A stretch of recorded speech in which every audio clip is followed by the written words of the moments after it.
반갑습니다. 김인만입니다. 자, 오늘 제목 미친 금리 경기 침체 2023년 집값 오를까요 내릴까요? 내리는 거 아는데 여기 왜 왔을까? 내립니다. 왜? 우리 모두가 내린다고 생각을 하니까 내리겠죠. 이게 시장 가치거든요. 아파트는 시장 가치가 결정이 되거든요. 우리 감정평가할 때도 아파트는 비교 거래 사례법이라고 옆집이 거래가 되면 우리 집 아파트 가격이 올라가는 구조예요. 우리 집이 원래 10억 원이었어요. 10억 원인데 저녁 먹는데 와이프가 또는 남편이 여보 옆집이 11억 원에 거래가 됐대. 그 순간 11억이 되죠. 그쵸? 맞잖아요. 일주일이 지났어. 여보 집값이 오르나 봐. 15억이 됐대. 15억. 근데 요즘 떨어지죠? 여보 옆집이 13억에 거래가 됐대. 그럼 우리 집값은 얼마? 그래도 15억. 왜? 옆집은 금매겠지 뭐. 사정이 있을 거야. 옆집이 여러 개가 13억에 거래가 되면 마지 못해서 13억으로 따라가는 거죠. 그래서 아파트는 시장 가치가 중요하다. 많은 사람들이 오른다라고 하면 그때가 오를 때가 맞아요. 그래서 오늘 한번 왜 그런 일이 발생하는지 분석을 한번 해보자고요. 부동산 정책부터 한번 하죠. 최근에 규제 풀렸죠? 왜 풀어졌을까요? 집값 떨어지니까. 집값 떨어지면 규제 풀어요. 메커니즘이 선이 보이시죠? 상한선, 하한선이 있으면 상한선 위로 과도하게 오버슈팅이 되기도 하고 과도하게 내려가기도 하죠. 오버슈팅이 되면 어떤 문제가 생겨요? 기분은 좋은데 돈이 나가죠. 세금이 막 나갑니다. 재산세 나가죠. 종부세 나가죠. 그렇죠? 집 살 때 취득세 냈어야죠. 그래서 정부가 적극적으로 개입을 하죠. 오버슈팅이 되면 규제를 많이 하게 되고요. 반대로 집값이 떨어지면 집값 떨어지게 되면 문제가 한두 개가 아니죠. 내수경제 침체가 되고요. 소비도 감소하게 되고요. 이런 부작용이 생기니까 정부는 적극적으로 개입을 할 수밖에 없습니다. 그래서 바닥 확인할 때까지 규제가 계속 풀릴 겁니다. 규제 지역은 3개가 있잖아요. 투기지역, 투기과열지구, 조정대상지역. 투기과열지구부터 풀겠죠. 투기지역, 투기과열지구 풀고 서울 내에서도 어디부터 풀어요? 외곽부터. 규제를 할 때는 어디부터? 강남. 강남의 조정대상 지역이 언제 풀리느냐가 우리 바닥의 시그널 중에 하나. 그걸 눈여겨봐야 돼요.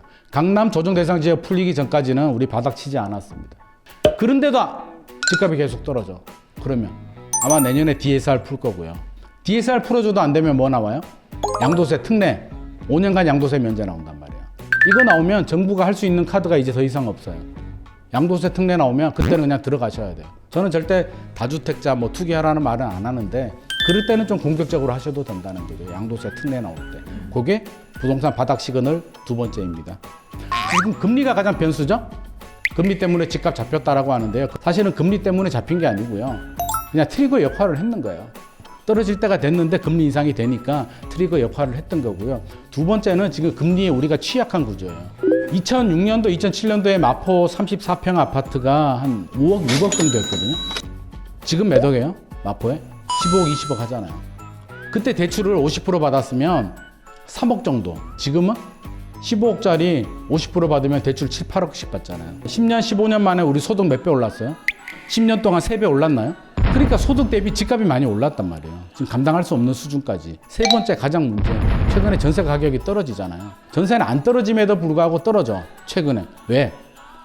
금리의 영향을 받기 시작했거든요. 2009년도 이후에 전세자금 대출이라는 제도가 도입이 되거든요. 전세 대출 안 받고 전세 가시는 분 계세요? 손 들어도 돼요. 우리 집은 누구 집이에요? 진짜 실소유주는 누구예요? 우리 집의 실소유주. 은행이잖아. 잘 아시네. 은행이 위에서 줄을 매달아 가지고요. 집주인하고 세입자들이 다 춤추고 있는 거예요. 인형놀이. 그러다 보니까 금리가 올라가니까 매매 시장도 영향을 받지만 전세도 지금 같이 영향을 받는 거죠. 예전에 없던 현상이 발생하기 시작한 거예요. 동조화 현상이 생기면서 집값이 빠지면 원래 전세는 올라가거든요. 원래는. 지금은 같이 떨어지면서 하락 속도가 더 빨라지고요. 전세는 무이자 레버리지거든요. 매매 가격을 밀어 올리기도 하고요. 하락을 받쳐주는 받침대 역할을 해주는데 지금 그게 무너지니까 최근에 더 힘들어지고 있는 그런 상황입니다. 이런 상황을 좀 알고 있어야 돼요. 자, 금리 언제까지 올라가느냐? 제가 과거 사례를 보니까 미국이 한 5%까지는 갈 것 같더라고요. 지금 4%죠? 1% 정도 더 올라갈 가능성이 있고요. 미국이 1% 더 올라가면 우리도 4%까지는 올라갈 가능성이 있습니다. 그래서 최대 1% 더 올라갈 수 있겠다. 지금 우리가 3%잖아요. 그러면 우리 자금 계획은 어떻게 세워야 돼요? 우리가 말하는 리스크 관리는 뭐예요? 기다려야죠. 기준금리 4% 기준에서 2년 정도 대출이자를 내면서 우리가 잘 버틸 수 있는 게 리스크 관리예요. 근데 대부분 못 버티고 팔죠. 3년 차에 팝니다. 3년이 고비거든요. 왜? 이중고를 겪거든요. 내 자산 가치가 하락을 해요. 집값이 떨어지면은 내 전 재산이 내려가는 거거든요. 근데 대출 이자는 2배로 내고 있어. 집어 던진단 말이에요. 투매 현상이 발생한단 말이에요. 미분양은 수도권 지역이 한 3만 가구 정도 이상 미분양이 늘어나면, 전국이 한 9만 호 정도 늘어나면 정부가 이제 발등에 불 떨어지죠. 이 정도 되면 어떻게 돼요? 건설회사들이 죽는다고 아우성을 칠 거잖아요. 그래서 규제를 더 풀게 되거든요. 그래서 바닥의 시그널 중에 또 하나가 미분양이 급증하게 됩니다. 부동산은 사실은 풀기 어려운 숙제예요. 대한민국에서 복합 문제, 사회 문제, 정책적인 문제, 경제적인 문제가 복합적으로 이게 얽혀 있기 때문에 대한민국에서 부동산에서 자유로운 사람 한 사람도 없어요. 그래서 제가 먹고 사는 거지. 그래서 이게 우리 삶이기 때문에, 우리 인생이기 때문에 풀지 못하는 숙제고요. 절대 관심을 꺼서도 안 되는 문제예요. 지금 집값 떨어진다고 해서 영원히 떨어지지 않거든요. 오히려 지금이 저는 스터딩하기 좋은 기회 아닐까 싶어요. 전략을 좀 세운 다음에 좀 냉정하게 시장을 바라볼 기회고요. 벌집 순환 모형이라고 하는데 돌고 돈다는 얘기죠. 회복기 상승기가 한 7, 8년 정도 되고요. 침체기 불황기가 한 3, 4년 정도 돼요. 서울 기준에서. 지금 침체기 진입됐죠. 이 시기가 지나가야 된단 말이에요. 그래서 받아들여야 돼요. 물론 중간에 기다리던 실수요자들이 유입이 되고 규제 완화가 되면 집주인들도 매물을 회수하면서 반등이 있을 수는 있어요. 그 반등이 대세 상승은 아니라는 거죠.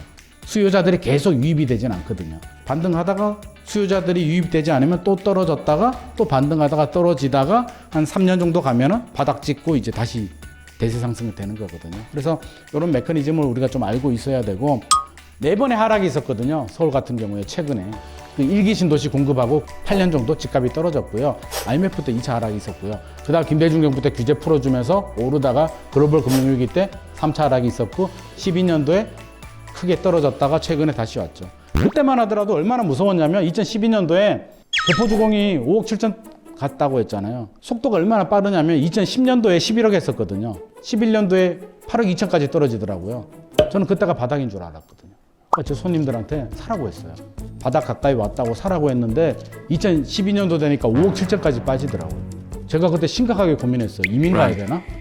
심각하게 고민했는데 다행히 그 시기가 지나니까 또 오르더라고요. 그 아파트가 지금 35억 가잖아요.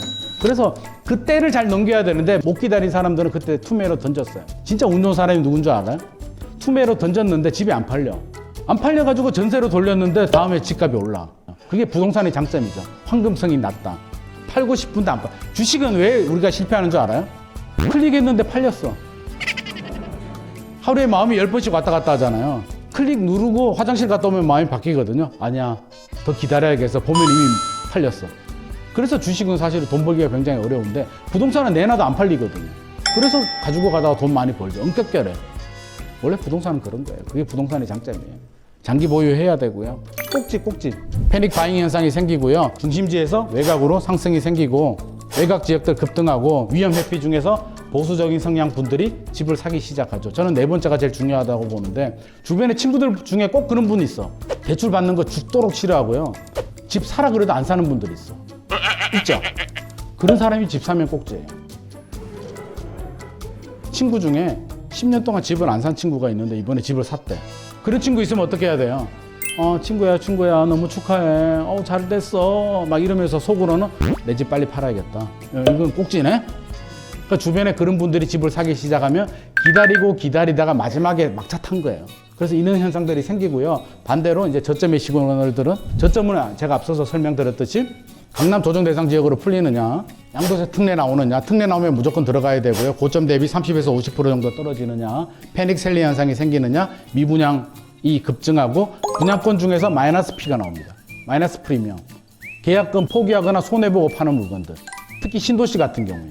신도시는요, 집값이 고점일 때 발표되고요. 10년 걸리거든요. 10년 사이에 집값이 꺾이잖아요. 분양하고 입주할 때 집값이 바닥 지난단 말이에요. 그러면 그때 무주택자들은 줍줍할 수 있는 기회들이 올 수도 있습니다. 그래서 앞으로 좋은 기회들 많이 올 수도 있기 때문에 우리 눈여겨봐야 되고요.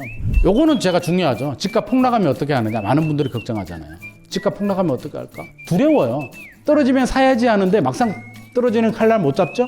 바닥의 시그널을 확인해야 되고요. 진짜 폭락하는 상황이 오면 뭘 해야 되냐면 10년 동안 실거래가를 쭉 확인해 보세요. 10년 동안 최저 가격 정도로 떨어지면 사셔도 돼요. 집 팔고 기다렸다가 하지 마시고. 집은 보험이에요. 1주택자는 절대 팔지 마시고 그냥 가지고 가시다가 바닥에 시그널이 오면 집 하나 더 사는 전략. 집값 떨어졌을 때 그때는 대출도 많이 풀릴 거니까 더 사고, 무주택자들은 좋은 기회가 왔을 때 사셔도 되는데, 무주택자 중에서도 빨리 사셔야 되는 분들이 있어요.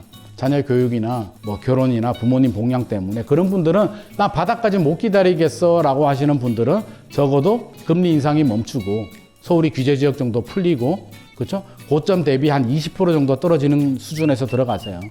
우리가 100% 바닥을 확인할 수는 없어요. 그래서 투자할 때 절대 완벽하게 하려고 하지 마세요. 적당하게 떨어졌다가 적당하게 오를 때 팔면 돼요. 10년에 저는 5년만 투자하면 된다라고 보거든요. 그 정도면 충분히 먹고 살 수 있지 않아요? 제가 아까 투자의 관점은 타인의 관점이지만 중심은 나의 중심이잖아요. 세상은 공평하지 않아요. 그냥 인정하고 그냥 나 혼자 우리 가족끼리 잘 살면 되는 거예요. 그래서 절대 남하고 비교하시면 안 됩니다. 당첨됐을 당시에는 이제 주위 아파트 시세가 높아가지고 이제 굉장히 좋았었는데, 최근에 고민이 많아지는 게 주위 아파트 시세가 많이 떨어지다 보니까 사전 청약의 그 분양가는 명확하지 않고 그게 상대적으로 이제 높아져가는 느낌이라 좀 고민이 있거든요. 그게 사전 청약의 문제거든요. 우리 과거 MB 정부 때도 사전 청약이 있었는데 성공한 데가 강남밖에 없어요. 나머지 지역들은 다 포기했습니다. 주변 집값이 떨어지니까.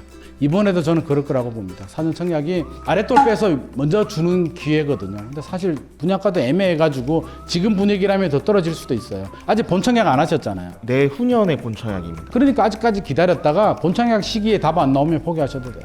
사전 청약의 장점 중에 하나가 그거잖아요. 안 되면 포기하고 나중에 본청약 다른 거로 하면 되죠. 일단은 좀 지켜보세요. 본청약까지는.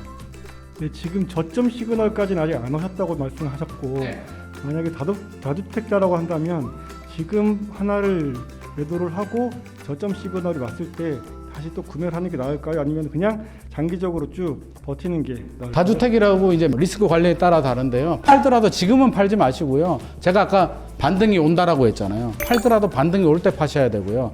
예를 들어서 한 4주택, 5주택이 있다라고 하면 한두 개 정도는 정리했다가 나중에 기회가 됐을 때 더 늘리는 건 방법이죠. 혹시 그럼 지금 정부에서 다주택자에 대한 규제가 계속 강하게 나갔다가 약하게 풀려요. 나갔다가 12월 달에 이제 주택임대차사업자 제도 다시 부활합니다.